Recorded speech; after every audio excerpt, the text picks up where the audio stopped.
All right, so this is going to bring us live here in a second. So if someone's watching this, though, if you're watching it after the fact, then just give me a second here because this is going to start playing sound and I need to stop it from doing that. So give me 1 second. All right, so this is good. All right. Get this down here. All right, so I'm here with Andrew. We posted up the leadership training course that we did the other day. We were going through it quick and whatnot. I was going through it quick. We were training. We were doing it with an events person, so it didn't make as much sense to go over certain things with somebody that wants to go from events into sales. That's what it was. Someone that's doesn't have aspirations of management and leadership. It just didn't. It felt like it didn't make sense to keep them on for another hour while we went through the stuff that was going to have nothing to do with what they wanted to do. So it made sense to do this section again. Now, I get to thinking over the last couple of days, and what I've been talking to Andrew about, what we've been talking about is building an effective canvassing department. There's a lot of trouble here. I mean, we've made videos about this before. We've had conversations about this before. Not many companies do it right. There's very, very few companies that I've seen that do it right. I mean, we work in a great company with a lot of resources that can spend a lot of money, that can can afford to get it wrong for a period of time.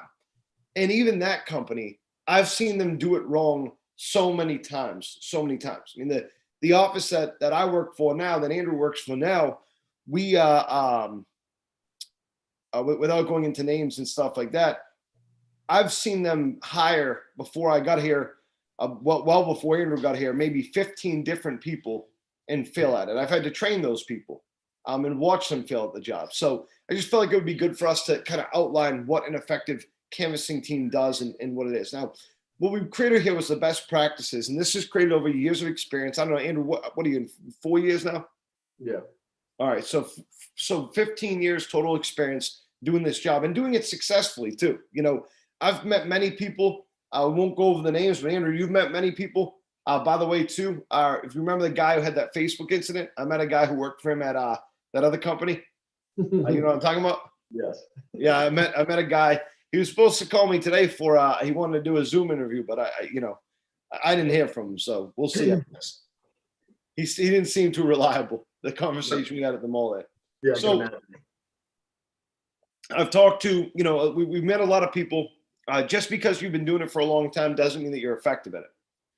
We've gone through some of the numbers before, Andrew. What we projected to do this year, minus COVID-19. So department probably right around 30 million. 30 million. Yeah. And we are in the central Pennsylvania area. The average home value, what would you say the average home value is in our area? Maybe 115, 120,000. Yeah. I'd agree with you there. If we're lucky, right? I mean, you got a lot of stuff. If you go to West Central, you're talking an average home value of about, I don't know, 75 to 85,000, per home. So that means a lot of different things. I mean, the average sale is around $15,000 for a company. Our windows are not inexpensive. So that's the issue that we run into sometimes, or that we could run into. Hold on, let me close the door.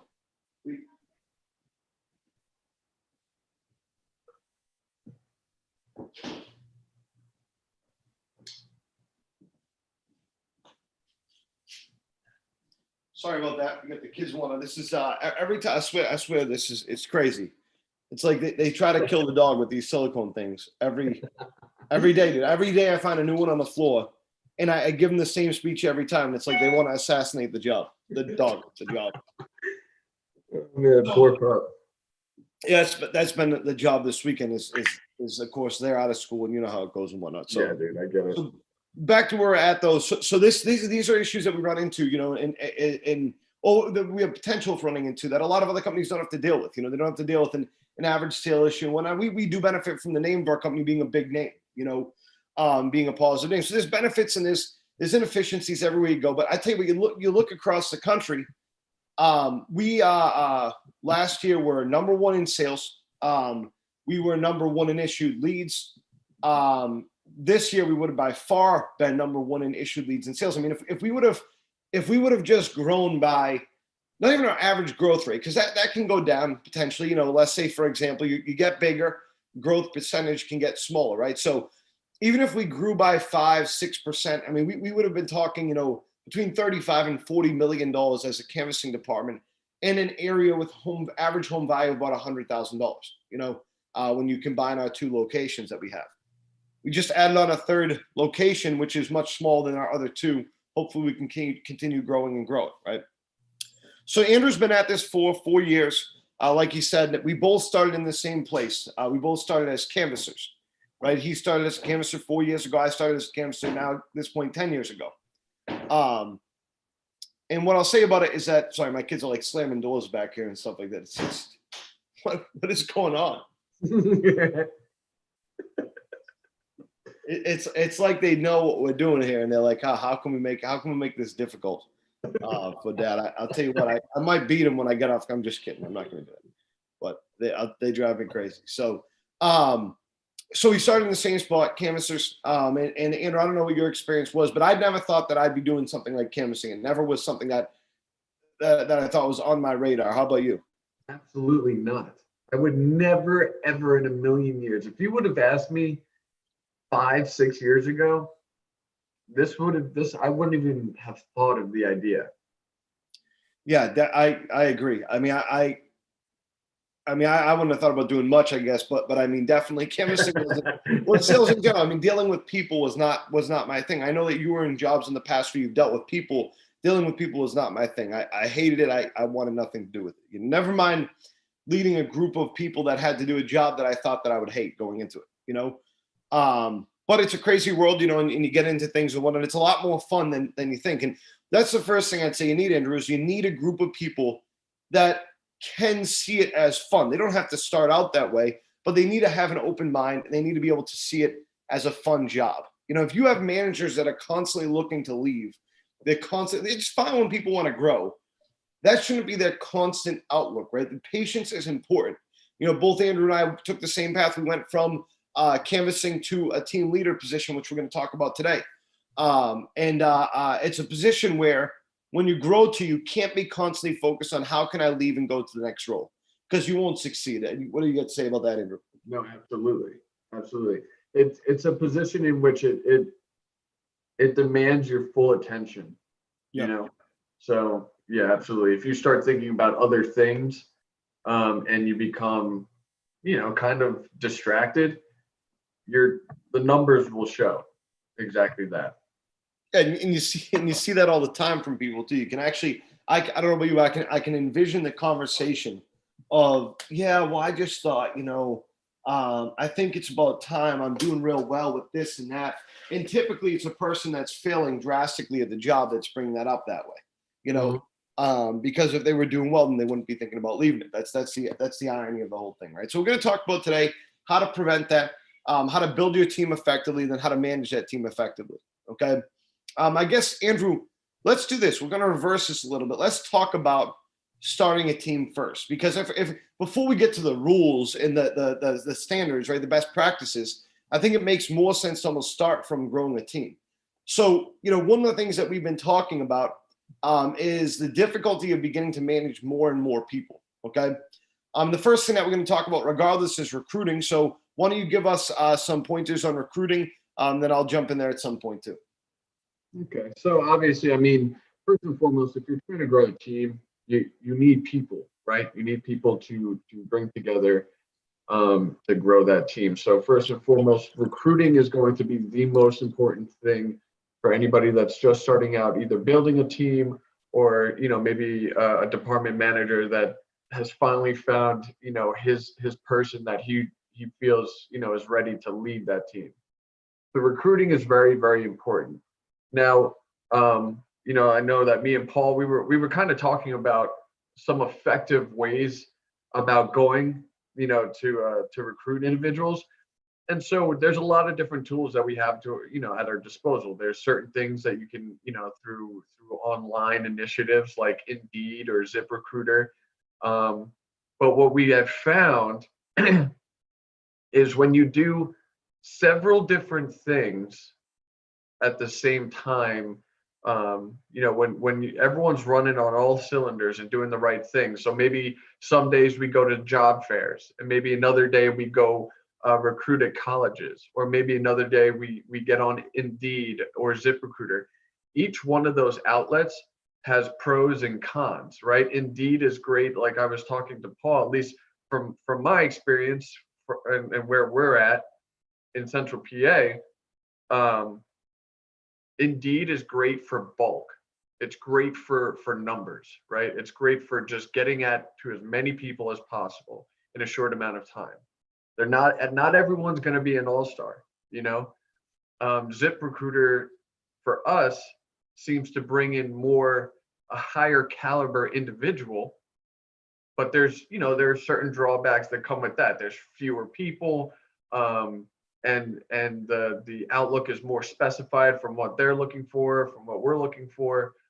And then colleges, same thing. There's pros and cons, so on and so forth. So the first thing is recruiting typically works best when you take an approach that's it's not specified in one thing, right? We're not just going to use Indeed. We're not just going to use ZipRecruiter. We're not just going to go to colleges. We're going to use everything that we have at our disposal to find these people. You mind if I jump in there for 1 second? Yeah, absolutely.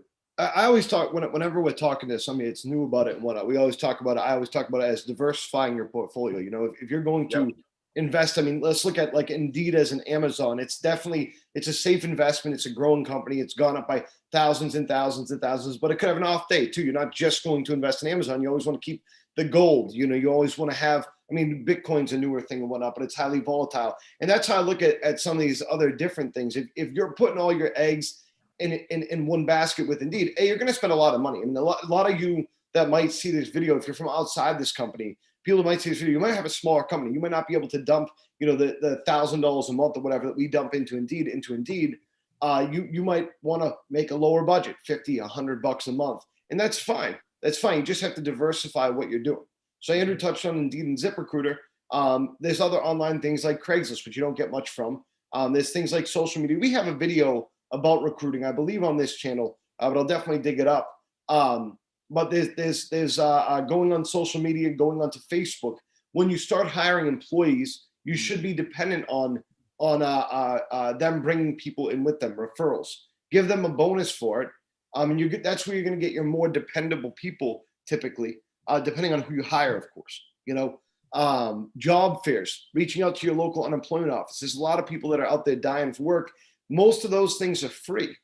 Having the people that work for you post on Facebook is free. Having friends and family post on Facebook is free. Going out to job fairs through unemployment offices is usually free, and there's usually paid job fairs you can go to. So there's a whole bunch of things you can do. But I agree with Andrew 100%. You got to diversify what you're doing. Okay, what else do you have to say on that, Andrew? Right. So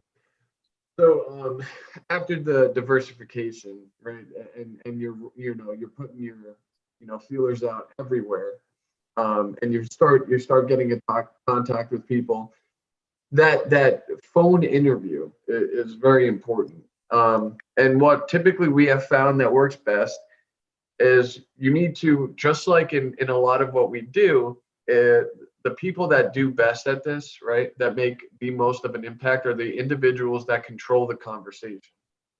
So when getting onto the phone, obviously you want to, ask a couple questions pertaining maybe to their background or whatever, not necessarily because it matters all so much, but more so just to kind of get an idea of who's this person on the other side of the phone.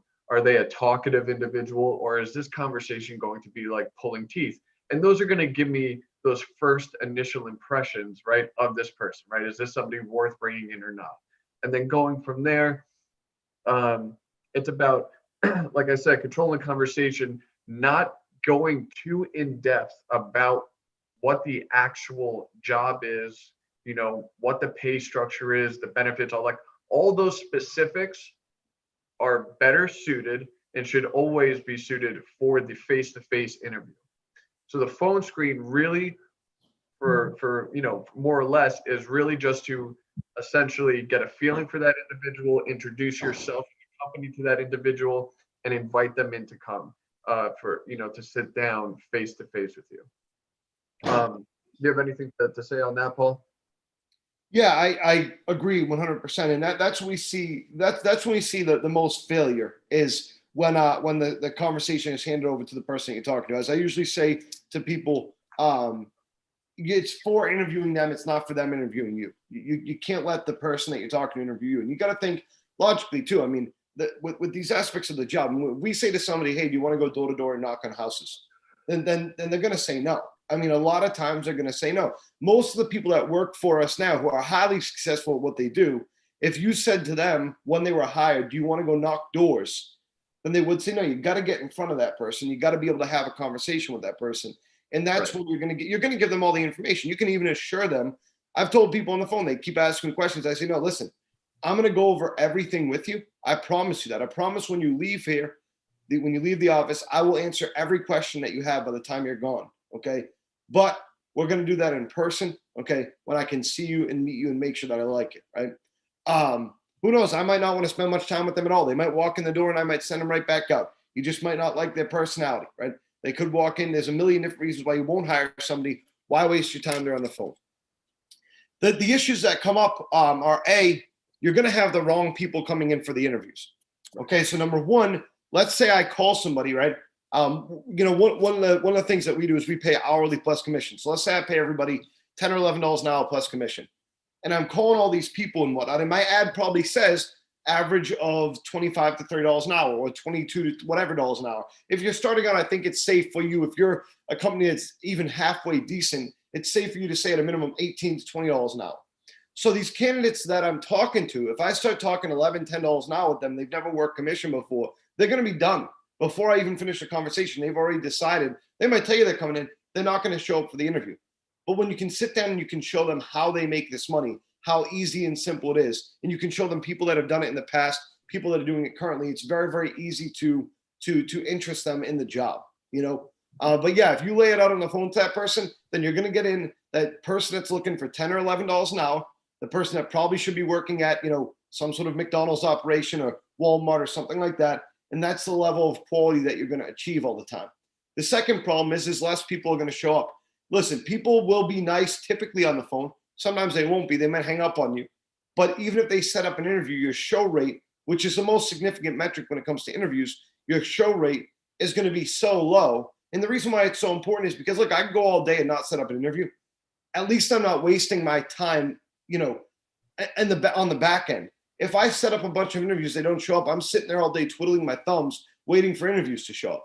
It's a double-headed problem at that point. Plus, We've seen a plus, lot of people struggle through if this. Right? if you're right, and plus, the other side of it, recruiting is a very so the way we do it, right? The first thing that I would do as a team lead is as soon as I get into my spot, I'm getting on the phone and I'm looking to bring people in, right? That's going to be the first section of my day. So that's another very important part too. Recruiting should be, first and foremost for any team lead.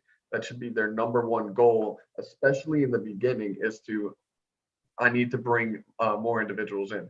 But We might as well aside from cross that, these off the list, by the way, and as you're going through them. That's number one, as everybody can see. Recruiting should right, be done before anything else, Tuesday through Thursday, Monday's payroll first. And right, then we also exactly, talked about phone interviews, a phone interview script, which we will go over here in a second. When the potential right. candidate does not answer, leave a voicemail name, but that's sort of where we're at right now. And then save the pay structure, hours, and deep dive job description for face-to-face interview. Sorry, go ahead.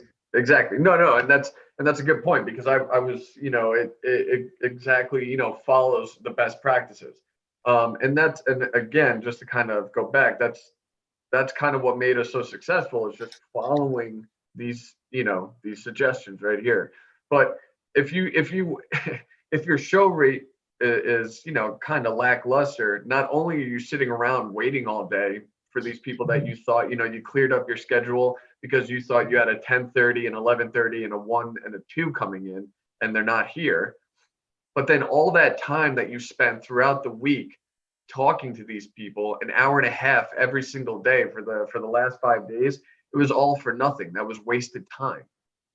So that's why it's so important. If just to keep save those deep dives for these face to face, because then what winds up happening is you're wasting your time calling these people, getting into these deep dive phone interviews, and then you're wasting your time on the other end, clearing up your schedule to interview somebody that's never going to show. Yeah, absolutely. You'll notice the notes we have down here too. Okay, only set up interviews within 48-hour window. You want to get them in as quick as possible, unless there's some reason why we can't schedule. Unless, say, for example, they're on vacation. Which, listen, if you got a team manager, or if you're saying this to yourself that everybody has a vacation and everybody has to be. I've seen that before too. Oh, hey, D, we'll call this person D. Hey, D, what did you set up today? Oh, I set up 8. They're all for, a week and a half away from now. You know what I'm saying? And they've convinced themselves, the same thing happens to canvassers when they're on the road. They've convinced themselves that there's a real reason why those need to be set out that far. You need to be very, very careful. We have strict rules for this. So, for example, if I'm not in the office, Andrew's not in the office on Sunday. So if it's a Friday interview, we set it on Friday, then we're setting it for Saturday or Monday, right? And then last there, it says after setting up an interview, send a text message to the interview with the address of the office, the date and time of the appointment, and a brief message. And then there's just an example down there. Now, the reason why, too, and I want to point this out, I don't think I mentioned this when we first started this video. The reason why, the way that we obtain these best practices, we did not take them from anybody else. These are not something that you're going to find somewhere else. You might find 1 or 2 of these by chance out there. But the reason why these all came up, the reason why we did this is because we ran into these problems. These are all issues that over the course of the last 15 combined years, so 11 years, we've ran into, at various parts of our job, whether we've done it ourselves, which we'll point out when we've done these things ourselves too, or we've seen somebody else do. I've watched numerous people. We hired a guy one time. He swore to God, this guy was such an asshole. I'm sorry, but he just was. He swore to God. He was professional. He had everything together. Seemed great. You'll know who I'm talking about in a second. Interview shares your name. And he had all this management experience, and he worked at a recruiting company. So we're like, great, this guy's awesome. He interviewed well. He canvassed well. He did everything right. We made him canvass first. We made him show that he could do it first. Then he started in the management role, and he wanted to take over the responsibility for the processes. The issue was, for a guy who worked for a recruiting company for a long time, he could not get a person into the office to save his life. It was ridiculous. The guy would blow through our resumes. And remember, guys, just like anything else, these resumes, they're hot leads. If you got bad sales reps showing up to a hot lead and they're not selling that hot lead is gone. You can't call that person back, apologize, and continue on. It's just not the way it works. And so we're losing these people permanently when we have someone like that call them. So you got to make sure that all your team managers understand these things before they get started, before they start doing this. What do you think? No, absolutely. And that's a great point to bring up. Once they say no thanks and hang up, that's that. Yeah, give it 6 months and call back, I guess. But that's pretty yeah. You're losing that person for a good long time. So, all right, on this stuff, when it comes to recruiting him, do you got anything else to say before we go on to the next page here? And then we'll just kind of continue through this and going through building a team as we work. No, I think that's it was pretty all encompassing. Okay, cool. All right, sounds good. And I will say this too, that when it comes to building a profile for a canvasser, because we don't have that in here, Andrew. You had mentioned a couple things. You mentioned that the person needs to be able to demand a conversation. I agree. That's usually that's usually the best example of someone that will be good for the job. I think the person needs to be willing to learn is another one too. Don't think that you're going to hire a bunch of guys that have 20 years sales experience. There'll be a million there that will try to convince you to hire them. We interviewed a guy before. Do you remember this guy, Andrew?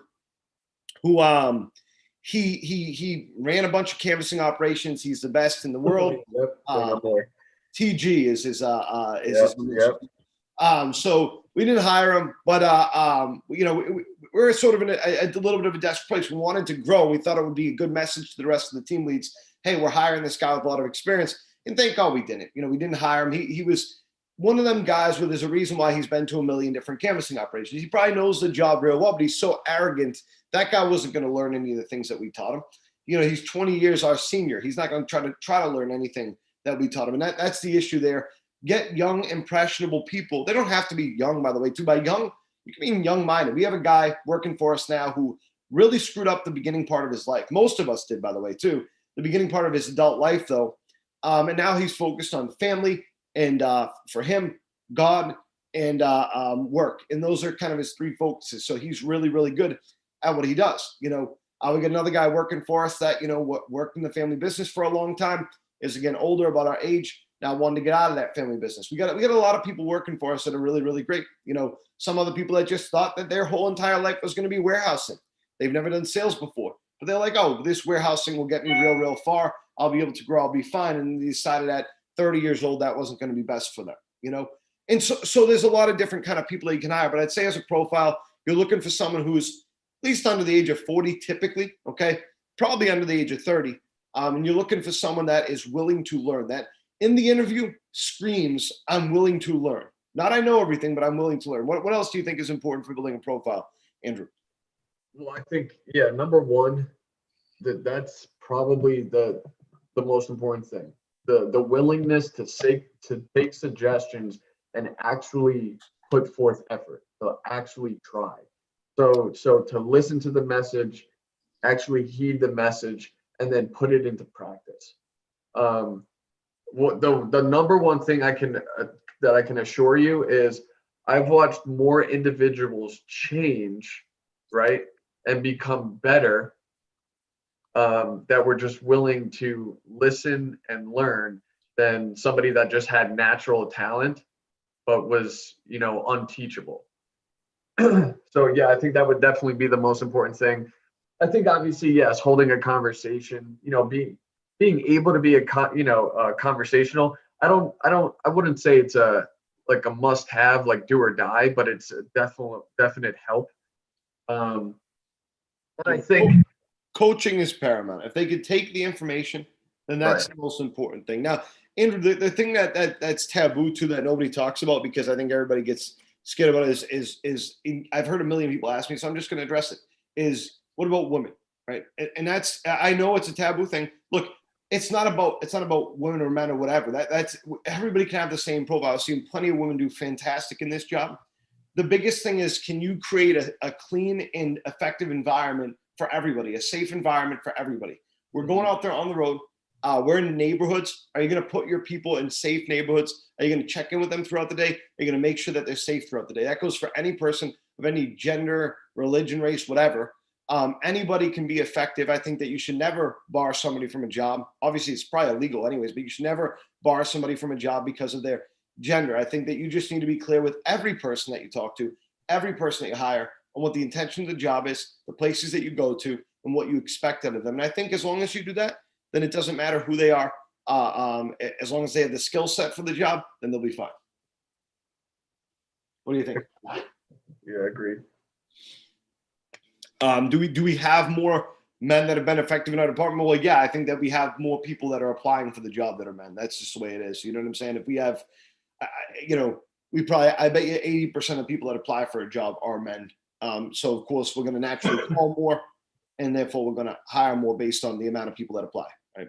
But the same percentage I would say that we hire the same percentage of the interviews that come into our office, whether they're men or women, right? So, and then you got to choose what your mission is too when it comes to recruiting. That's the last thing I bring up on this. And then Andrew, I want you to think for a second if there's anything else at all in recruiting that you want to think of that you think is important.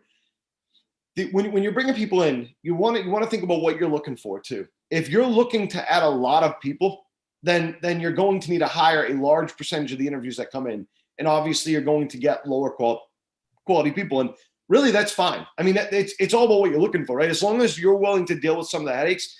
I'm not even saying that it's a bad way to hire. I think it's a bad way for us to hire in the position we're in, because we're looking for people that are going to be good. I mean, we have a lot of experience in this. But if you're looking to start something off and you need to figure out, sort of who your person is, it's not a bad idea to hire a big portion of the people that come in. You just have to have a you're all done point. You have to set a point in your head where I'm not going to go past this. This training is going to bring you up to here, and then that's it. It's up to you to be successful, and you got to show within a certain period of time.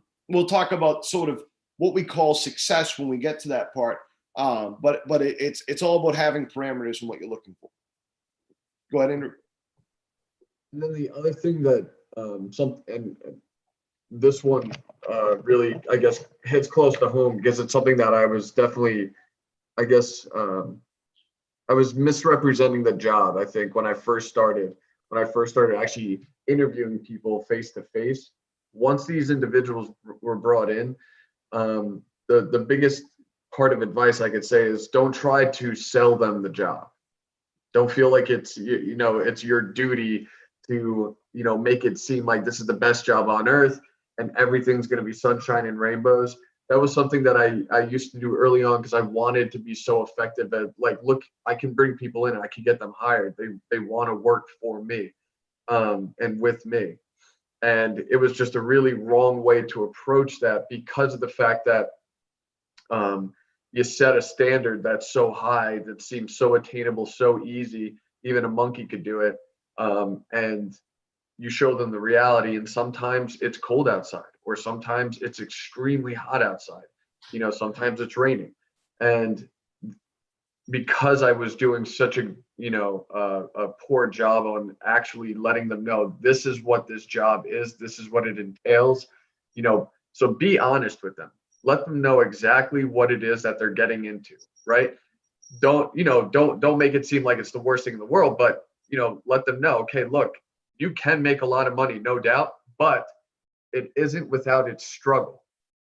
And let them know these might be certain things that come up that deter you or might make you feel a little I don't know, like you're kind of missing the mark some of the days. Just to let them know and kind of see exactly, it's almost like a head check. Are you still interested? You know what I mean? And I think it actually would do the exact opposite. It'll actually, for those that say yes, I would love to be part of your company and work with you guys. Those are the people that you're really going to want after knowing, okay, this is everything, the good and the bad, the ugly, and I still want to be with you guys.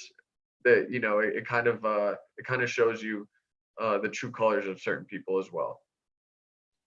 100%. Yeah, that's definitely a good point. Literally, one of my kids is walking around with bells on. Like, how could you get any more ignorant? You know what I'm saying? Where, like, I'm gonna call and you're walking around with bells on or something like that. Tis the season, man. Jingle bells. It's crazy. It's crazy. I just don't even. I don't know, man. I don't even understand it sometimes. So, all right, we'll get to the next page here. Okay. All right. So this is more for us. So we get into this team leader phase. I guess Andrew, we'll talk about this stuff here, and then we'll go into training when we go into training, right? So this is when your team leader gets to a phase where they are ready to get out there on the road. The first thing I'd say is, like, this is not, if you're building a team, don't worry about this stuff first. And by the way, team managers will always want to worry about this stuff first because this is the fun stuff to worry about. This makes them feel like managers, okay? The idea of this job is not to be a manager. Any person that works for us, can be trained to do this stuff. So don't let your team leader try to pitch you on being an in-the-office manager. That's not what you need at all. They need to be on the road every single day. There's never going to be a time where they need to sit out for a day to do the stuff that's here on this list, okay? So what I would do is I would set out a territory standard. Ours is a minimum $100,000, 1,000 square feet. Now, if I lived in San Francisco, then it would probably be minimum $800,000 in 1,000 square feet, right? Because that's the thank God I don't live in San Francisco, but that's probably the average, right? Now, that does not mean that we can't go to a neighborhood that's 95,000, okay, or 950 square feet, okay? That's the general minimum, all right? In some of our territories, it goes lower than that. Some it goes higher than that. If we're in the middle of a richer area, which is not many around us, but if we're in Hershey, for example, then our minimum is probably closer to 150K. You're not going to find many $100,000 houses out there, okay? For us, so anything above 10 years old. Now, again, doesn't mean they can't be 7 years old. What I always tell team managers is check out the stuff when you get out there. If you find a neighborhood that's 7 years old, 8 years old, then go drive through it when you get out there. But don't give someone that for the day because they're going to call you 15 minutes in the day and complain about it. And with Andersen windows, 20 years old, because they're still in the warranty if they are at 20 years old. And again, if they're at 17 years old and they're having a lot of problems, then great, fine, fantastic, we'll knock it. But that's how to organize our territory standards.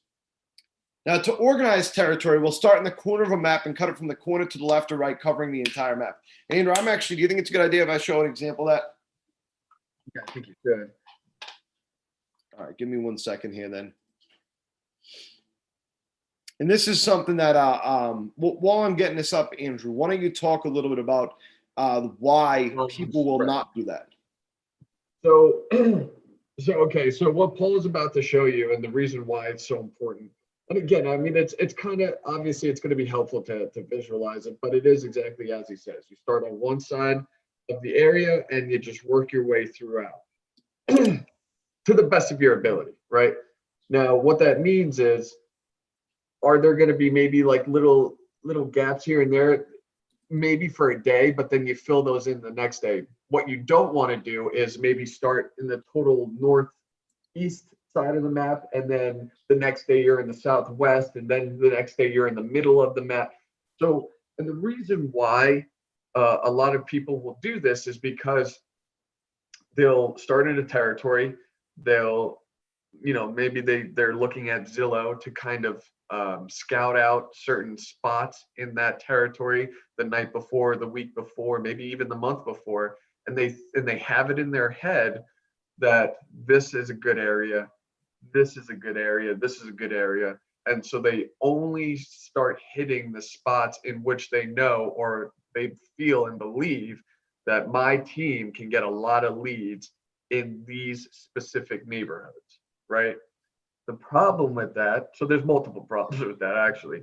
The so on a team level problem with that is you you're indirectly affecting your team and manipulating their minds as well. So it would be silly, right? So here, do you want to show them real quick, Paul? Yeah. So this is Harrisburg, Pennsylvania. Okay.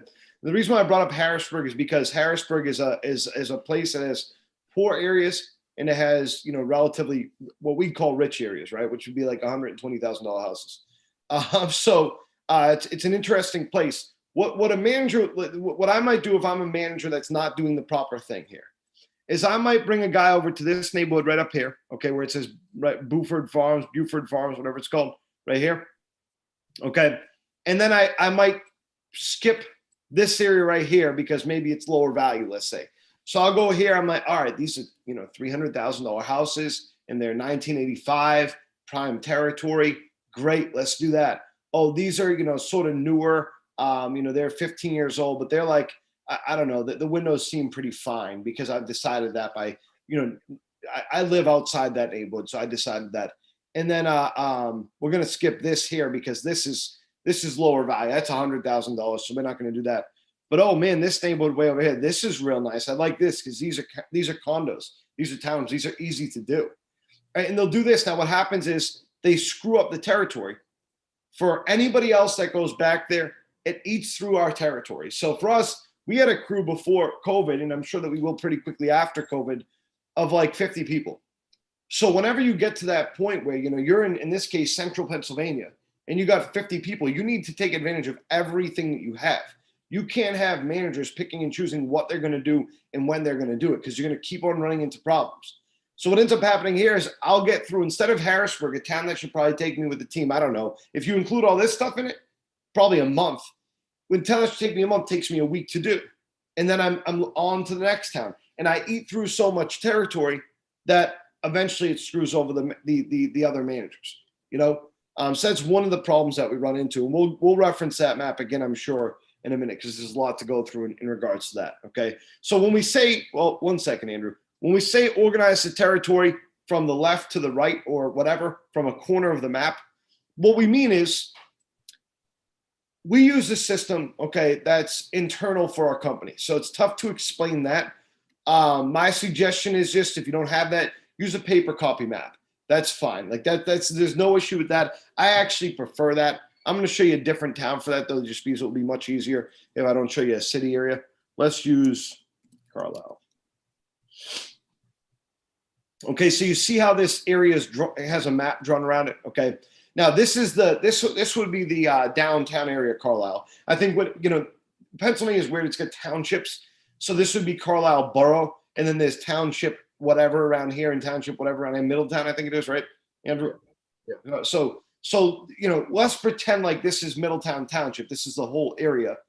then what you'd want to do is you want to start in a corner like this here, and then work your way this way, okay, or this way. But you want to do everything in its entirety.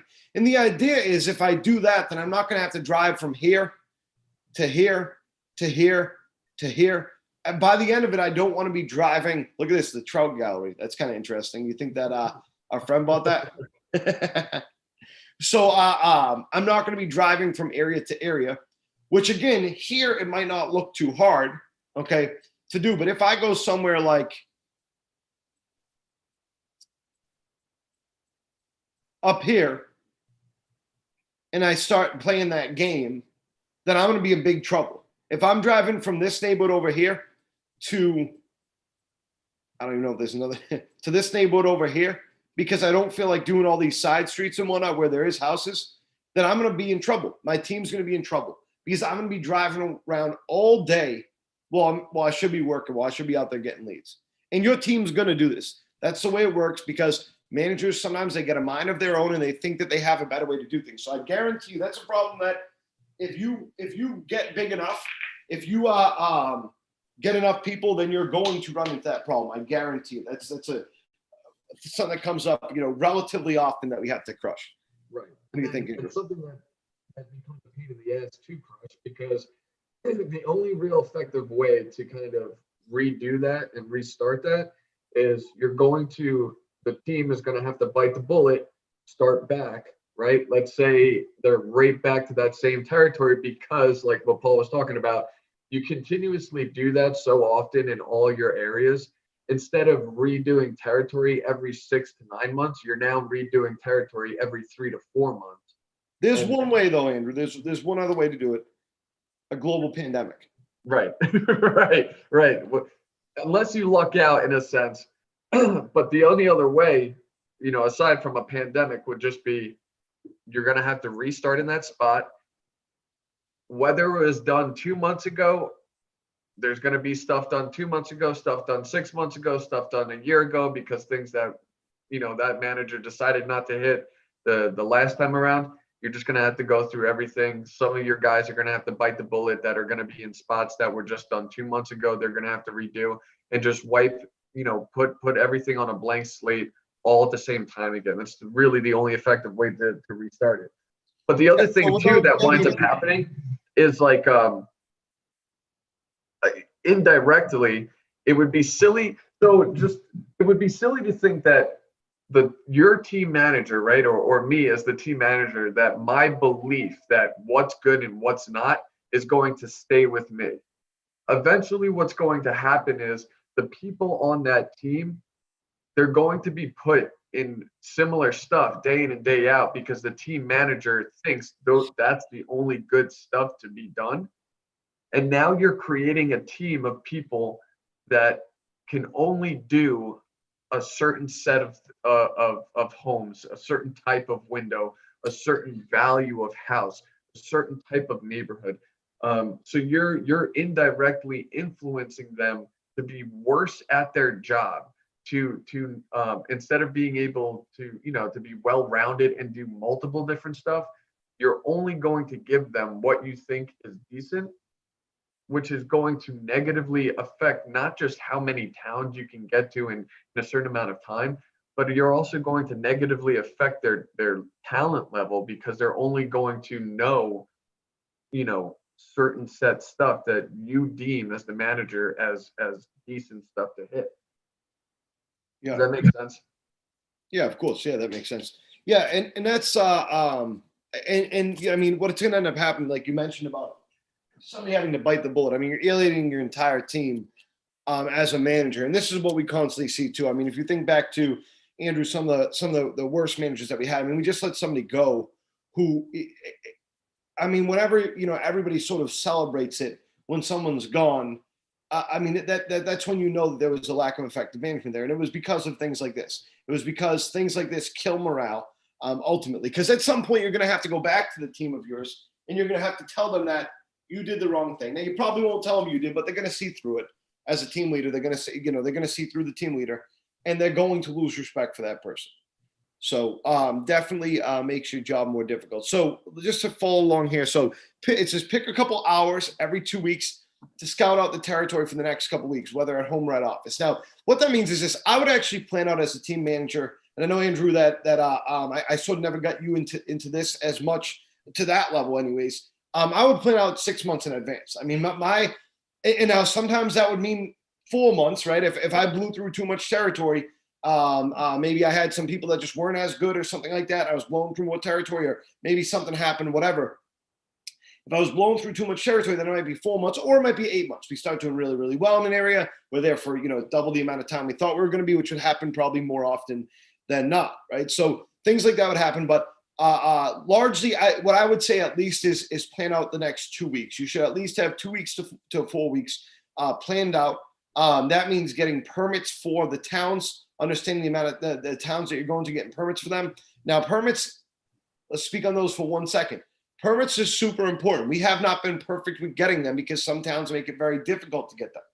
But I will tell you, the teams that get permits on a regular basis are more successful because their team's not going to be worried about getting pulled over by the cops every 10 minutes. And that's really the big issue when you don't got permits, is you're putting your team in an unsafe position where they're going to have to deal with potentially hostile police over and over and over again, And some people don't take that all that well. I mean, what would you do if you started a job and 2 days later you're all of a sudden getting hemmed up by the cops because you're doing your job, because you're doing what your company told you to do? It puts people in an uncomfortable situation. So take a couple hours. The reason why it says pick a couple 2 hours every week for the next couple weeks, whether at home or office, the reason why it says whether at home or office is because this should not eat into recruiting time and things like that. It is what it is. It's part of a manager's responsibility. I don't care how you get it done, but get it done. Know what towns you're going to and know why you're going there and have everything prepared for them. Okay. And we can do a whole getting permits lesson at some point in time. You got anything to say about that, or can we move on to the next one? No, you can move on. Yeah. We'll read out a couple, I guess, and then we'll talk about them after that. How about that? Yeah, that sounds good. So after picking an area, paper copy, map it. It should say out. I got to fix that. I've done that 4 times this week. I've said out. I've had an hour down there and said out. So we have to file. So we have a file to save us time the next time we're mapping out a territory. So again, we have a computer system, so we don't use paper copy maps. A thing that managers never really got into, no managers really did, but they should have probably, is getting into where they're cutting the map on paper, so that way we have a hard copy of it. So the next time we go back there, we can just look and say, okay, this is this old, this is that old, this is that old. It's worth putting, if you have an administrative assistant. That's probably how we're going to do when we get back into this, is we're probably going to hire a second administrative assistant and even have them do it, because it's something that, again, I would not trust some team leaders to do this, some team managers to do this properly. And I would not want to put a different team leader in a bad position because that team leader did not do their work correctly. But someone should be doing this because it's going to save you a lot of time and money in the future. Every area fitting into our criteria for a territory should be knocked before finishing a town. We just sort of talked about that when we talked about starting in the corner of a map. Only have 2 towns being worked on at one time, so we don't have vast time frame in between neighborhoods in one area. So the reason why we wrote this one, and again, it's very important to understand these are problem-solving things. The reason why we got into this is because we were having guys that very clearly, they would make the excuse of, well, this town's just not good for me. This town's just not good enough. This town is creating a bad day for my guys or whatever. And it was complete BS, absolute BS. If your guys should be able to write leads wherever they go, whatever town or neighborhood they're in, they should be able to write leads in, okay? But people would convince themselves this, we had to make a rule. Only have 2 towns being worked on at one time, so we weren't going back to stuff and doing one neighborhood 6 months from now, one neighborhood 3 months from now, one neighborhood. You get the point. So Andrew, what do you get to say about those 3 things? Number one, when I first started, one of the most helpful things was the map booklets, right, that you had given us. And the reason why it was especially helpful for me was the person that had it previous to me had gone through a lot of the territory. So aside from Zillow's just like a good, fun, extra thing, and you can actually see things or whatever. But in terms of when I had that map booklet, and all those pieces of paper, right, that had highlighted routes on what's already good, it made, and how many times have we seen this? Individuals that were taking an hour to do maps, which is just insane. It took that time and brought it down to only 5 to 15 minutes, which then opens up a lot more time to actually get into training, right? Or to do other things for training or for your team that'll benefit them out on the road. So paper copy maps in the beginning might seem tedious. In the long run, absolutely worth it, right? Because you can file all that and save it for future reference and for other teams and stuff.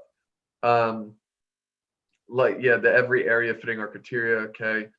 And then the 2 towns being worked at one time, obviously super important, because it reinforces, right, that bad behavior. If a team is going to multiple different places, it's usually because that's, oh, I remember this one neighborhood that we killed it in 3 months ago. Let's go back, or so on and so forth. And it's just reinforcing that bad mentality that there's only a couple good neighborhoods out there for my team, and now my team is only used to those couple of good neighborhoods, therefore making them, poor canvassers, because they're not going to be good at anything else. So that's a very important thing. Only two towns, that's it, nothing more. Yeah, and the reason why we even do the 2 town thing is simply just to not be, I mean, that's us being kind. Like, you don't need to do that. Right. That's us just saying, okay, we'll throw you a bone here. I get it. Things can get stale if you're in a real big town. I never did that. And that was never a thing that I did. I would hate that because I would get confused with what I was doing. I'm a person that's easily confused. That would probably confuse me and put me in an uncomfortable situation. So I would prefer not doing that. I would prefer just 1 town, but I think that it does at least give people the options. And look, there's some towns that, if we have a town that's closer by, maybe we just do that on the weekends, for example, and then we do a town that's, farther away on the weekdays, we have more time, whatever. There's a million reasons why I could think that might be a decent thing to do, given 2 towns, but you get the point. Before or after arriving at territory, I think that when you get to territory is the best way to do it, but explain how you'd like a map to be knocked to ensure we're saving as much time as possible. Now, let me get back to the map just to kind of show people what I'm talking about.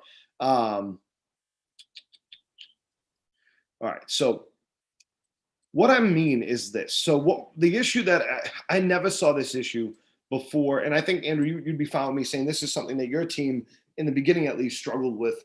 I've never seen an issue with this until moving to this area.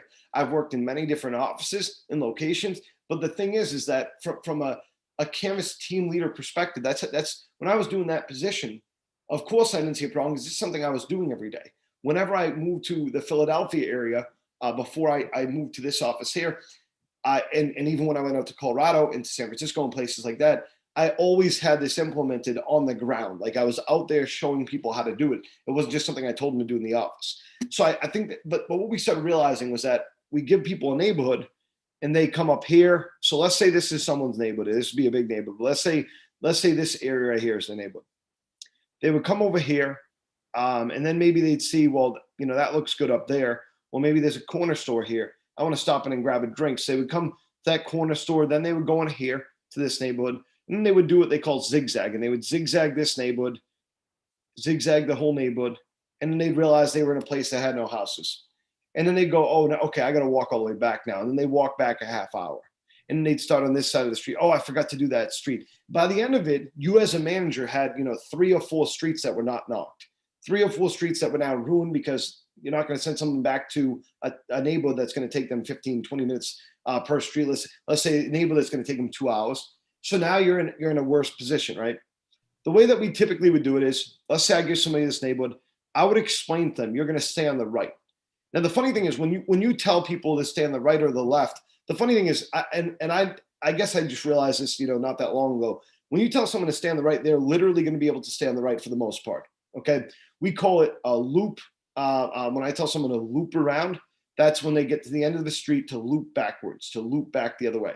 So I'll tell them to start on the right side of the street on Rising Sun, take a right on Nelson Terrace, and I'll draw the lines on their map too if I'm using paper copy maps. Go up till you hit Earl Drive, then take a right on Earl Drive. When you get to the end of Earl Drive. Let's say this is their cutoff point in the neighborhood. Let's say Cornell didn't have any houses too, just to make this a simple explanation. I'm going to tell them to turn around then. When you hit Cornell, loop around, and then you're going to continue working on this side of the street. When you get back to Nelson Terrace, take a right, and then again loop around at Cornell. Then when you get to Rising Sun again, you're going to take a right, go up Rising Sun, loop around, and that's when you're going to go into May. And then you're going to do the same thing. You're going to stay this way, okay? You're going to jump around, you're going to loop, you're going to take a right on Margot, take a right on May, take a right on Rising Sun. So again, as you can see, they're just going to take a right, a right, a right, a right, a right. The only thing they need to remember is this is where I loop back. This is where I go back. Because if you've got people that are zigzagging, the only time that's zigzagging, which would be doing the house on each side of the street, okay, so the right side and the left side and the right side, the only time that's effective is if you have a side of the street that doesn't have many houses on it. So let's say the right side of the street has house, house, house, house, house, and then every 6 houses, there's one on the left side of the street on average. Well, then I would have them jump across and do them because I'm not going to have them walk back that way and have that far of a walk, right? So it's just whatever makes most sense to you, but this is what's going to save you the most time. The problem is if I don't explain that to them, all of a sudden they end the day and they're 3 miles away here on Schaefer Road and you can't find them at the end of the night. It takes them 2 hours to pick them up, right? So these are the reasons why we come up with these things. Again, a problem that was popping up, a problem that we had to solve, right? Might seem complicated. I could do another video explaining that if I had. There's somebody laying off fireworks right now next to my house or shooting a gun. Right. Probably your neighbor. I saw him today for a second. I'll tell you about that after. But the other thing too is, and don't think it would be, outside the realm of possibility of a more insidious reason.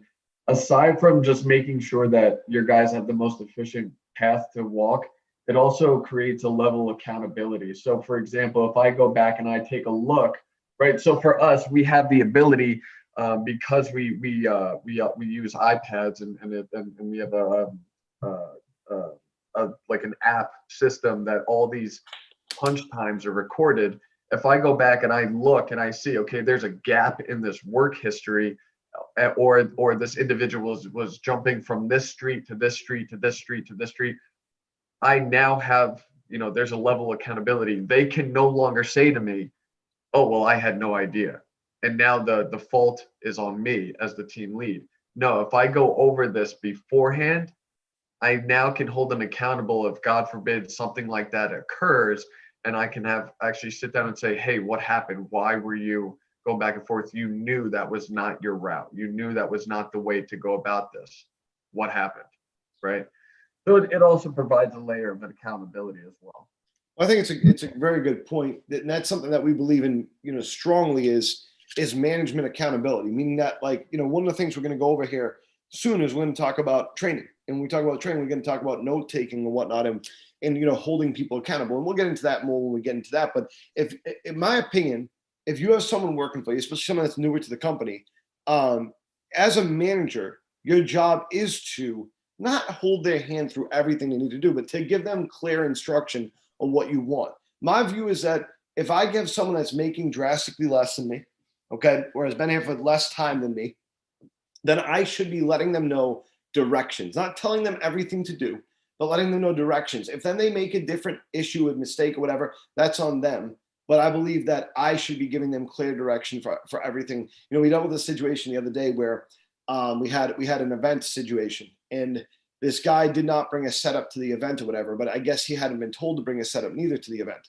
As a manager, it's our job, and it was, neither one of our situation, but it's as a manager, it's our job to let them know this is what you need to bring with you. If then they don't bring that, if then they miss that, if whatever, they don't check this stuff out before they bring it, that's on them. But it's our job to let them know you got to bring it, And Andrew, it's good that you brought that up, because the next one here says each morning pick an employee to check for inconsistencies in their map from the previous day by going through the lead sheet records. Now most companies aren't going to have something like this. They're not going to have the ability to do this, and that's fine. Look, you don't have to. There's other ways to check for inconsistencies and whatnot too. Obviously, production is the biggest thing. If you've got 1 or 2 employees that are constantly underperforming, then you're going to know. Do you hear that? Yeah, what is that? It's fireworks. It's people lighting off fireworks. It drives me crazy. What is going on? if I didn't hear that last one, then I would have thought it was gunfire. But that last one showed me it was fireworks. I hope. Or it's super close. Yeah. Well, it definitely is super close. I mean, they got to be right in the church parking lot there. That's crazy. Yeah, it's ridiculous. There was people lighting off M80s over there before. It's insane. That's weird. Crazy stuff. So, but you know, there's other ways to check for inconsistencies. But for us, the easiest way to do it for us is to go into our computer system and be able to check that stuff. We won't spend much time on that past what Andrew already said, just because a lot of people won't have the ability to do that. Right. Okay. So on the road. So one of the issues that we're running into, the first issue that we're running into is the fact that my meetings always go super long, right? So that was something that we have to deal with, definitely. And it's something that I feel like you probably agree with this, Andrew. Before we went on the pandemic, that was something that was getting a lot better, right? We had more managed meetings, you know. So we try to keep them to 15 or 20 minutes and get everybody out there. But one of the issues that we'd have is people would go out to the van, and then, you know, these two people need to go pee, right? And then these two people, even though they've been at work for 15 minutes, and then these two people, oh, I got to smoke a cigarette, you know, so then they go smoke a cigarette. And then, oh, this guy forgot his phone. All of a sudden, you know, I'm sitting there in the middle of training, or Andrew's in the middle of training, doing an interview or something like that. And it's now 2:00, an hour after our start time of shift. And we got a manager walking in going, oh, all disheveled, like, oh, I can't believe it. I like, it's that stuff can never happen. So we put this rule together, this standard, I'd call it, together, which is we need to be out of the parking lot within 5 minutes. You know, you're going to have plenty of time to smoke a cigarette. You're going to go right on break. We'll talk about breaks in a second. You're going to go right on break. You don't need to smoke a cigarette and smoke a cigarette 5 minutes later and smoke one 10 minutes later. You know, you don't got to do all that, right? The second one is pre-pick a place for a break in the town that we are knocking, either right off the highway or along the driving road. We don't want to go to a place far. We do not want to go to a place far away from territory, because we risk more time on the road without bathroom breaks. So let's bring up that map again real quick. Okay. So what we mean by this is, if, let's say, I am going from Mechanicsburg, okay, or Carlisle rather, over to Duncannon up here, okay, northeast here, okay, and I'm leaving right here, let's say, okay, I'm not going to go for break at this eatery right here, whatever, Bimbo Bakeries. I'm not going to go to Bimbo Bakeries, okay. It's right next to the office, so you might go, well, that's not a bad place. Dude, we had some people before we got this in check, you know, a while ago, that would go, you know, a mile down this way to the Cumberland Golf Club or whatever. This, not literal places near our office, by the way, too, but just using that as an example. They're still going off with those damn fireworks. It's crazy. So you know, they would drive the opposite direction a mile just to drive back, and that would cause a big problem. The issue was, even if they went to Bimbo Bakeries near us or Sheetz here, okay, then what would happen is, by the time they drove the hour up to Duncannon, they would have to use the bathroom, and then they would have to stop again for another break, right? So that's the problem that we're running into. And while we're on that too, I'm just going to bring up one more thing that that has to do with this. So 1 second. Okay. All right. It doesn't say it on this, so I'm just going to bring it up. The other thing that we would bring up too is, I don't get to choose. So I like Chick-fil-A. If I'm going to go for fast food, Chick-fil-A is what I want to go for, because I don't know, I like their food. But the only Chick-fil-A near our office is about 15 minutes away driving. So 15 minutes driving away, then I'm there for 15 minutes in line, then I drive back for 15 minutes. Well, I have a half-hour lunch break I give myself. So I don't have time to go to Chick-fil-A. So unless I can say, hey, Andrew, can you run to Chick-fil-A real quick? Or, hey, Michelle, another person that works with us, can you run to Chick-fil-A real quick? They eat up their time at that point then I can't go to Chick-fil-A. I guess that's the same thing. I guess it's probably not the best idea one way or the other. Bottom line is, I don't eat Chick-fil-A very often, okay? So that's right. Bottom line. Right? So people can't always pick where the hell they want to go for breaks. That's the way it is. So I don't care if they want to go to the damn Applebee's across the street. We don't got time for that. You want to go to Applebee's, you start shift in the afternoon if you're canvassing, then go to Applebee's at 11:30, 12 o'clock, and then come to work after that, right? We do our shifts from 1 p.m. to 8 p.m., okay, Monday through Thursday, then Saturday 9 to 3:30, all right? So you should have plenty of time before work to grab something to eat, especially on the weekdays. So what I always say is pick a place like this, okay? Pilot Travel Center, okay? Pilot, I think this would be this is a truck stop right here, okay? Now, we typically don't stop at Pilot. Sheets is a place around here, but Pilot Travel Center would be a great place to stop, because what I can guarantee you about Pilot Travel Center is, what I can't guarantee you is you won't see some really messed up stuff there. There's a lot of interesting places up here. Have you ever been up there? This is where all those adult shops are. No, but we've been to that spot before. Have you? Okay. Yeah. So the adult stores are. Both. So there's a Subway here, right? There's also, you can get your cigarettes, you can get your drinks for the day, whatever you want, you can get there. Okay. Yeah. I'm not kidding, Andrew. This is bizarre, and this might be bizarre to put in this video, but I'm just going to show you real quick. Okay. Real quick. It's insanity. It's really disgusting, the amount of adult shops that are around here. So if you go up this main route here, I think it's this route. I'm not going to spend much time on this, but literally you'll see one after the other. Now, they might not be marked on here, so maybe we won't be able to find them. But there's one like right here. Wait, right up here. Stardust. What's that? I saw a place called Stardust. Yeah, that's probably one of them. Yep, there's one. Let's see. This is the bridge right here. There's one right here. The Riviera Tavern, I believe, is one. That's the nightclub. Yeah. Then there's the Athena Spa. Look at it, it's blocked out. Then there's you keep driving up there. There's plenty of them. This I think this is another one. Hey, look at this, a Bitcoin ATM. That's different. That's weird. Never seen that before. There's a bunch of them though. Like along this way, I'll just tell you that you're talking like every 50 feet there's a different one. Okay, very bizarre. So if I ever catch you up there, then I know what you're doing. Right? It's a very weird area. I think it's because of all the truckers that go through there. So the ranch house, I don't know if that's one actually. Yeah, Stardust is probably a pretty questionable place, and a lot of them are not marked off. So right here, the district court. So you get the point though. Go to a place that's going to have everything. It makes the most sense. They might get sick of Sheets or Wawa or Cumberland Farms or whatever other, I know there's a Come and Go is a big thing out in the Midwest, literally CUM and go. I'm not kidding with you. Okay. You go check it out. You can look that up, Andrew. It's no bullshit. It's the truth. So, for us, we allow a half-hour unpaid break for the shift, and we allow 2 5-minute breaks in territory to be taken by the canvasser.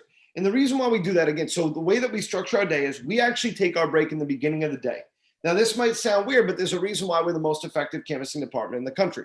The reason why we're the most effective in the country is because if you go out there and you drive out to territory, okay, your day's already short, man. We're starting our shift at 1 o'clock, 1:15 the meeting ends. Probably, let's say by 1:25, the van is actually leaving the office parking lot. Then let's say we're driving, we have a pretty spread out territory. Let's say we're driving on average 40 minutes, okay? Let's say we're getting to the area by 2 o'clock, okay, 2:10, okay? I don't want to be you hit traffic, whatever. Okay, then we go on break.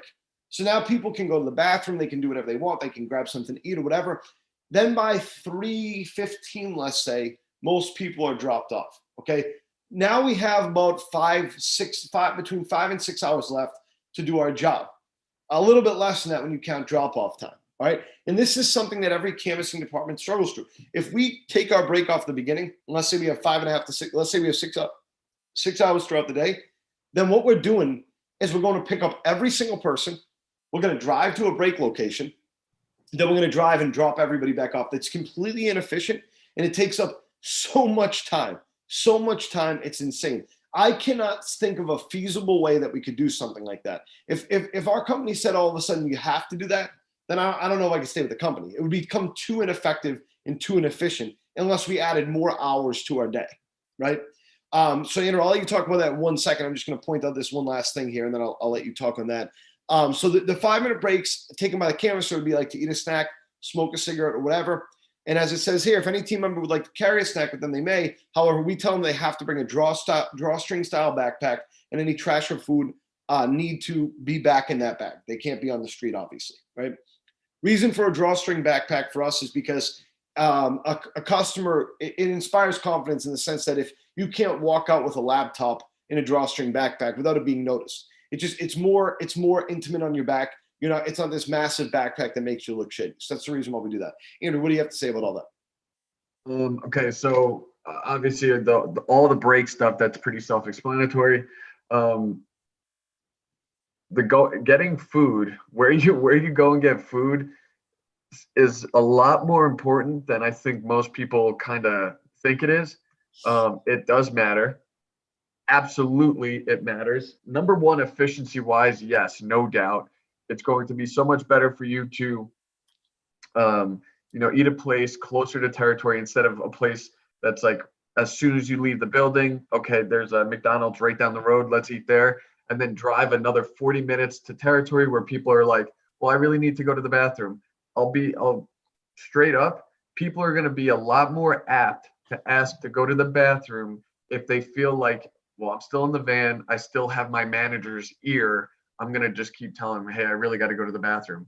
Whereas if they were out in territory, you'd be surprised as to how many people can magically, oh, it's not that bad, I can hold it. That's number one. Number two, if you start folding and going to certain spots, right, that might not be efficient, and let's say your team had a great week, so you have this bright idea, I'm going to go to a nicer spot instead of sheets towards the end of the week. That is going to become the expectation. And what will eventually happen are there will be certain individuals in the van that are going to expect a certain type of treatment even if it's not the norm. And that actually might cause some type of kind of disruptions in the van if one person is getting bent out of shape because now you're going back to your regular scheduled broadcast to sheets. And that, if that's not something they want, it just causes a lot of unnecessary disruptions.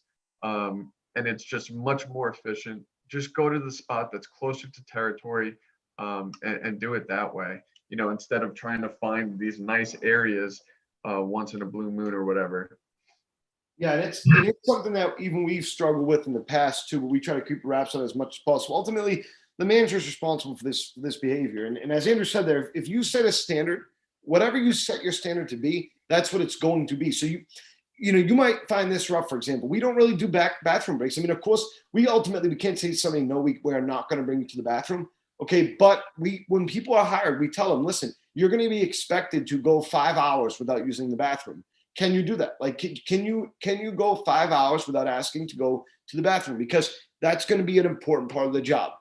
And in the summertime, it might be a little bit more difficult because, you got people drinking a lot more water, whatever. But we try to manage it as best as we can. I'll tell you what, if I'm being honest with you, it's not more than once a week probably that someone calls one of our managers and says, hey, I need to go to the bathroom. Unless a manager's running things the wrong way. The only time I've ever seen it be more than that is, and it always props up when a manager calls out. Let's say, for example, John Smith calls out, and now John Smith's team's got to go with Andrew, and Andrew won't pick someone up to go to the bathroom 4 times. They've called him 4 times. The first 2 times he did it.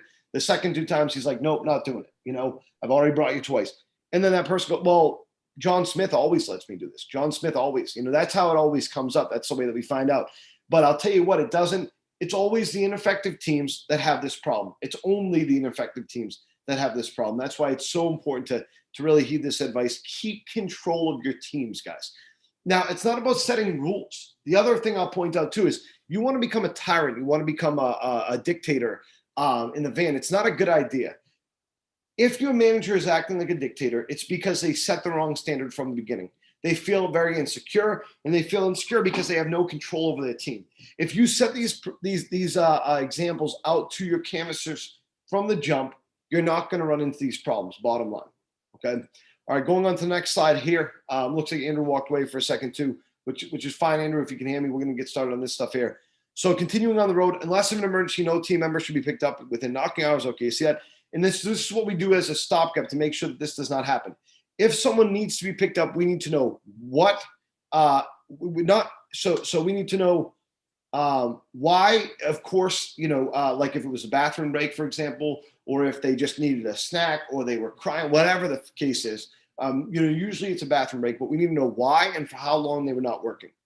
And that's important, obviously, because breaks, we want to track that stuff. And because if we see a repeat offender over and over again, then we're ultimately going to tell that person, look, this is not going to be the job for you if you can't get it together. Because here's the problem too, is if Andrew's out training somebody, okay, if he's out training somebody, now all of a sudden John Smith is calling him every day. Hey, I need to get picked up. Hey, I need to get moved to this area. Hey, I'm having a problem with this area. Oh, hey, I missed this area in my map. Now I'm, 4 miles away from it. Then it's going to kill all of Andrew's time training. It's going to make him much, much less effective. So it's just a good way to track that. Unless all team members are averaging above department standards, there's an employee in their initial training window, team managers should be with a veteran canvasser. This is just basically saying, listen, don't sit on your ass. There should be no reason for you to be in a van. If I go around to all your guys on your team and say, hey, when's the last time you worked with Andrew? When's the last time you worked with Andrew? All of them should be able to say within the last couple weeks, all 10 of them, if there's 10 of them in the last couple weeks, because unless all team members are averaging, above, which our department, 7 MOs each per week, or there is an employee in the initial training window, which we'll talk about in a second, then managers should always be with another canvasser. I have no problem with managers sharpening the sword. So if let's say, for example, they come to me and say, hey, listen, I've been working with people all week. I need a few hours on my own. I need to just make sure I'm keeping it, then great, fine, fantastic. If they come to me and say, hey, I figured I work on my own today because everybody seems pretty good right now, then great, fine, fantastic. But that should be a conversation that your team manager, your team leader is having with you. Andrew, what do you think about that? 100% agree. There should never be a time in which the manager is just sitting there doing absolutely nothing. And I think it actually is really important, especially if there's like, so the way that it would typically work with us, right, is that first and foremost, obviously, is the new trainees, they're taken care of. Then let's say you have a van of veteran canvassers, making sure, let's say, canvasser Chris is doing really well. I want to make sure, I want to know why he's doing really well. And then, maybe canvasser Sean, he's not doing so great. I need to really spend time with him. That's throughout the week. That's great. But then also those, I think it would be definitely beneficial, if everyone on the team is doing okay, and you want to carve out maybe like half of a day to really go out on your own. But yeah, make sure that you bring it to the department manager first, just to kind of go over, okay, this is the plan. This is why I'm not going to be with X, Y, and Z for today for this time period. It's because I'm going to be honing my own skills. Yeah, communication is of the utmost importance with all this stuff. As we go through this stuff, the one thing that we're not mentioning, as much, I think that it should go standard with any conversation we have, is communication is paramount here. It's so important. Communication with your team leaders, and communication with those canvases on your team leaders team as well. It's just important. That's something that I've had trouble with in the past. If I have a lot of team leaders, I have a lot of canvassers. How do I connect with each and every single canvasser? Because they need to feel comfortable coming to me about what a team leader is doing or is not doing. And that's something that's as a director, I think that even when we get back to it here, I need to get better, much, much better at, because you want these standards, these best practices being followed. And if your team feels comfortable as they feel like a company person, they have loyalty. The first thing I always tell this, I'll put it this way. The first thing I always tell people when they get hired is, that's, X and Y person. He is our HR manager. If you ever feel uncomfortable with anything that I do or say, I promise you're not going to, but if you ever do, then that's who you go talk to. That's the person that you go see right there. And I just think that inspiring confidence, canvassers should feel comfortable coming to you about things. They shouldn't have to come to you about things, because things should be done right. But communication is how you prevent bad things from happening. Okay, now you'll notice too, I accidentally copied this twice. Another thing, Andrew, that I've said the last 3 times, I've gone through this because I never took it out again, but I copied this twice. So this will save us some time here. So on the road training. So this goes through all of our on the road training stuff. Now there's 2 groups of people that will go through on the road training. One group of people is the new people. Okay. People that are just starting. The other group of people are people that have been with the company for a while. I'm going to start by talking about some of the newer people, the training that we do with the newer people. And then Andrew's going to move on to talking about people that have been here for a while. Okay. And then we'll have a little discussion about that. So on the road training for new people. So the way that we work it is this: a new person comes into the office. Now, here's the thing: is when you're first starting out, okay, that you have to compromise on some of these things. You can't do 5 days of training all the time because you don't have the management to be able to do that yet. Your people that are going to be on the road might be the same people that are directing the department. So the situation we're in now, we can do the training in office and still have team managers on the road, and myself and Andrew can do the training in the office, okay, or on the road for that matter. But up in Altoona, for example, we're in a more of a situation where in our second office, our West Central office, where the director has to be on the road pretty much every day because it's a smaller team. They're getting started. They're a lot newer than we are down here. So you will compromise on these things. The way that we do training is we go through script, system, rebuttals, everything like that first. They have to know 110% before they get on the road. We don't let them on the road unless they have down all of the script and all of the rebuttals, okay? And they have a good understanding about what window problems look like. Then when they get on the road, the on-the-road training should last for 3 days. Day one, the trainer is doing 80% of the doors. The trainee should just be doing 10 or 20 doors at the end of the day. They should be just getting comfortable at the end of the day. Okay. Day two, the trainer does 50%, the trainee does 50%. So the way I typically run it is I do a door, I talk to a person. I might do 6 other doors, I talk to one other person, then John Smith is going to go and they're going to talk to 2 people. So I don't do it by doors, not going to do it by doors, talk to. So if John Smith knocks 20 doors but doesn't talk to anybody because nobody's home for whatever reason, then John Smith is still going to be knocking until he talks to 2 people. Then I do. Make sense? And maybe it's 5 people. Maybe he talks to 5 people. I talk to 5 people. The bottom line is we don't go by doors knocked. Day 3, 30% trainer, 70% trainee. Basically, the way that it works is I'll knock 1 every 10 doors that they do, 1 every 20 doors that they do. Then I'll knock a little bit consistently at the end of the day just to give them a little bit of a break. Maybe I start off by doing 20 doors in the beginning. Okay, but they're doing the majority of the doors.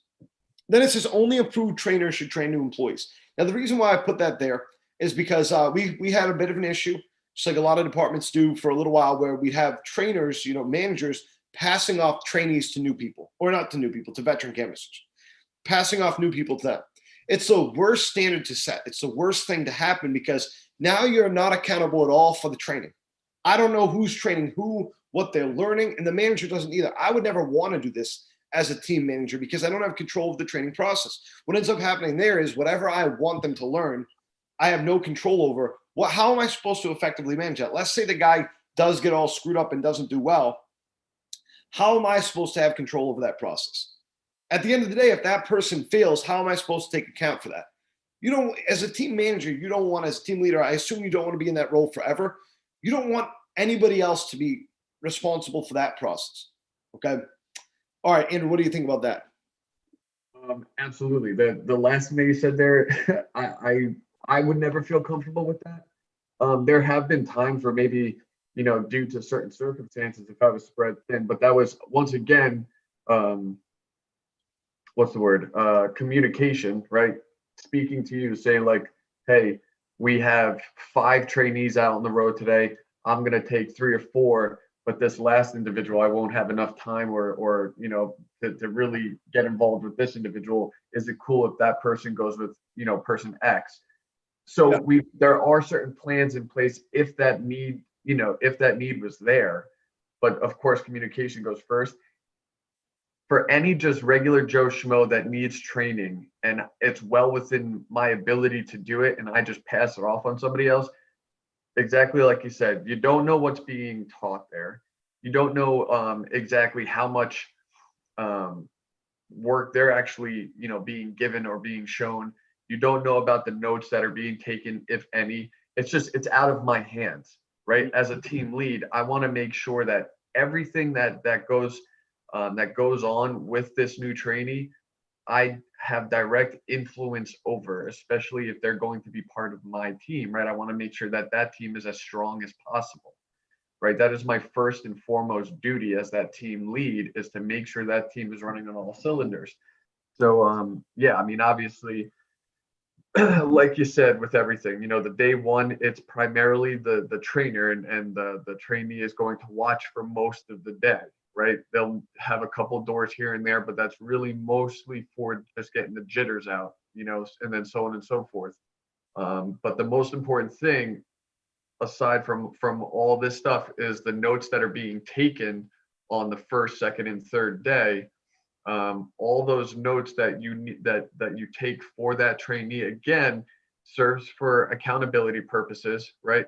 To let you know that no matter what happens from here on out, these things that need changed were written on paper, were given to you, we're all on the same page, so you can never come back and say, well, Andrew never went over this with me, or Yeah, I well, never remember when learned. we had that conversation before because we had run into that problem. And again, this is like I said before, it's important that we bring up sort of our shortcomings. One of mine I'm going to bring up here in a second. But that was something that you had said, wow, I could have benefited off doing this a lot more. Right. Speaking of the importance of that too, just and this is not just notes. We'll get back to the sheet here in a second, but sort of breaking the wall here into veteran canvassers as well. I think you said it best there. They're not, as we talked about before, they're not held accountable unless you have it in writing. If I can't, and there's no way this person's going to retain this information. If I tell someone 4 houses in, hey, you gotta adapt this, you gotta fix that. 6 hours later, they're not going to remember that. Go ahead. Right, exactly. And so like, so number one, with the new trainees, yeah, so I obviously have the notes and everything. Like you were saying, with the veteran canvassers, that was something that I seriously lacked, especially in the beginning. And I noticed what I noticed later on when I started giving these notes, right? I was able to be a lot more in depth because I was able to actually see, okay, this is what I'm noticing, this is what I'm putting down on paper. So not only does it benefit the person that I'm training, because they're going to have all this information, but it also benefits me while I'm training, because it helps space out my thoughts and collect my thoughts and kind of organize my thought process, right? So that was one thing that I didn't even realize until later, that writing notes helped organize my training. My training was no longer, sporadic and kind of disheveled. There was a rhythm to it. There was a method to it. Everything had its place and purpose. It was kind of systematic, and the note taking helped me do that because it helped organize my thoughts. So that's where it was helpful for me. And I noticed there was a lot more things that I was able to point out when I was writing these things down, because there was no room for me to forget something that I thought of and then kind of re-explain it later on. Because the notes was like helping me keep account for everything that I was bringing up. The other thing too was a lot of these veteran individuals, it would keep them and hold them accountable. And I think that was probably one of the biggest things, is that 2 weeks from now, they knew, well, in 2 weeks, Andrew's going to make another round, see what's changed. I know that this is on paper somewhere, right? I know that he knows that we spoke about this. So it also held them accountable and held them to a certain standard. Like, this is what you did really well. These are things that can definitely be changed. In 2 weeks, I'm going to come back with the same notes that you have, because I've made a copy of them. And we're going to go through essentially like a checklist and see, okay, this is what's changed. This is what remains the same. This is what we need to work on further, And so it kept everybody on an honest playing field. Everybody was honest with each other. Agreed. Yeah, accountability is so key with this. And accountability and training is super important. When you have, if you have the failure of a canvasser, I mean, every time that you have a canvasser fail, and as I've said to canvassers many times and to managers many times, I'd much rather lose some managers than some canvassers. I mean, it's all about what's right and what's wrong, who's making the mistake there. If the manager's making the mistake and not doing the training right, then you got to get rid of him, because it's not going to be a problem with one person. If a canvasser's making a mistake, then that's one person. I can work with that. I can adapt that. We can fix that. I could probably go on the road with that person myself and fix whatever's going on with that individual. If a manager's not doing it right, if a manager's not trained the right way, then that's going to be a perpetual problem for you over and over and over again. So just a couple things here. This is more related to our company, but per our training, trainees will go on the road within the first 2 days of starting. Now, the purpose of this, the reason why we do that is because we want them to sort of see the job. I mean, if they want to quit, that's the time that we'll have them quit. After they've gotten the script down so they understand the job now they're going to see it be done a little bit. And we want to show them some issues with the windows and whatnot too, just kind of so they can get a feel for that conversation. They can also see my excitement for the job too. I get excited when I'm out there, and the conversations I have with people are usually very rewarding and good. We have a specific neighborhood that we go to train all the time. We'll teach the person about some window knowledge first. We teach them some of it first in the beginning, then the script rebuttal second and third, and then we'll talk about customer service. We call it signature service, and we'll also go over a more complete version of the problems with Windows last. After the on the road training is done, day 4, and this is where my shortcomings come. This is something that I haven't been as comfortable doing, and then when we get back to it, it's going to take me disciplining myself to do this a lot more. When the on the road training is done, so day 4, we should have a training exit interview with the department director to make sure they're comfortable with the information that they have. Now, this is important, especially for someone starting a department, because here's the thing: it's just like we talk about uncomfortability of adding new things later on. For our department, this is sort of a new thing. What I didn't want to happen is team leaders to feel uncomfortable, to think that I did not trust their training, and I was trying to sort of, I guess I like get involved in their stuff, like spy or whatever. Now, this will be a new standard when we get back to it, so it's not going to have as much of an uncomfortable feeling. This is something that I would, if I'm starting an department, start off with immediately. If every trainer knows that you're going to do an exit interview at the end of your training, and at the end of the exit interview, you're going to ask very specific questions. You're going to script test. You're going to ask them about the situations they ran into. You're going to ask them about the hours that they worked each day. Okay, did you have any interruptions when you're out there training? I'll get out a script there, questions that I do ask whenever I do this. But it's super, super important to do something like this. The value is, this might be one of the most valuable things that you can do as a director. It takes a half hour to do. You're building connection with the canvasser. It's sort of your way to continue that connection from the in-office training, and it's your way to keep your manager and your trainer accountable as well. After 3 days on their own, a new canvasser should have a follow-up ride with. This should last at least 2 hours. So that would be for a team leader to do. So after they're all on their own for 3 days, they've gotten acquainted with the job. They're accustomed to dealing with customers at this point now. As a way to make sure that they're still in a proper headspace, the team manager should be working with them again after that. And I believe, that's it. So for the best practices, Andrew, that's it. Why don't we continue on to, why don't you add whatever you have to add to this, and then we'll close up pretty quickly here. Cool. Yeah, so I think all in all, man, I feel like we've spoken a lot right now, and I feel like we've given a good overview just in terms of the simplistic overview of building teams. Obviously there's a lot more in depth to it, right? Because people have different personalities and things things happen, and being able to adapt to those things is what makes us really good at what we do. But it's always going to be in line with these standards that have been set right here, right? Yes, things might come our way that we need to adapt certain things, and maybe for this week things are a little bit different here and there, or there's a huge pandemic and we've really had to, but it's always in light of these set standards here.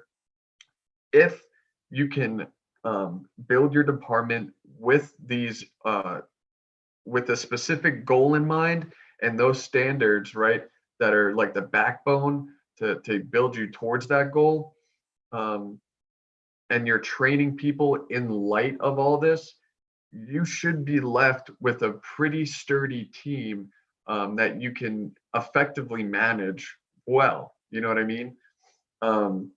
So I think, the people that have actually stayed, grown, and succeeded, right, are the individuals that might not have perfectly followed these, right, have had hiccups here and there because we're human and everything, but they're the people that always were striving to stay as close in line with these best practices as possible. And when they fouled up, were able to take responsibility for it and then change it. The individuals that had constant problems are the ones that were constantly taking a suggestion and then putting their own twist and doing their own thing with it. And those were time and time again the only people that have had issues are the ones that did not follow those standards you know, or at least try to.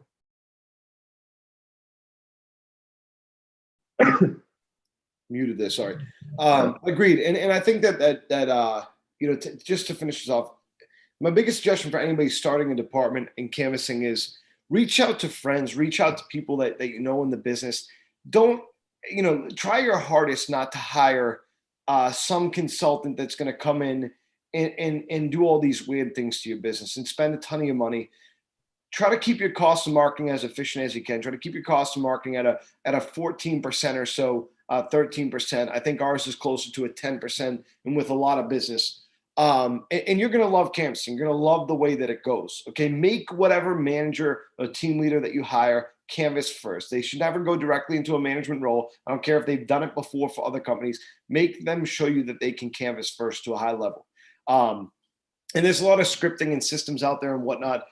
Look, it's really, really easy to adapt scripting. We have other videos about that. I think I got to pop them back up online.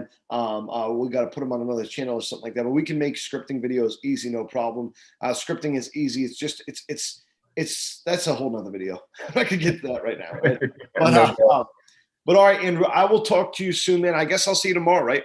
Yeah, sounds good. Yep. Andrew's getting over COVID-19. He had the COVID, so he's getting over it. I had the COVID. I am now COVID free, and I'm assuming I'm immune for at least the next 3 months or something. Hopefully. That's cool. Yeah, hopefully, man. Hopefully you're COVID. Yeah. We'll find out tomorrow, right? Yeah, we'll see if you're immune. All right, I'll talk to you soon.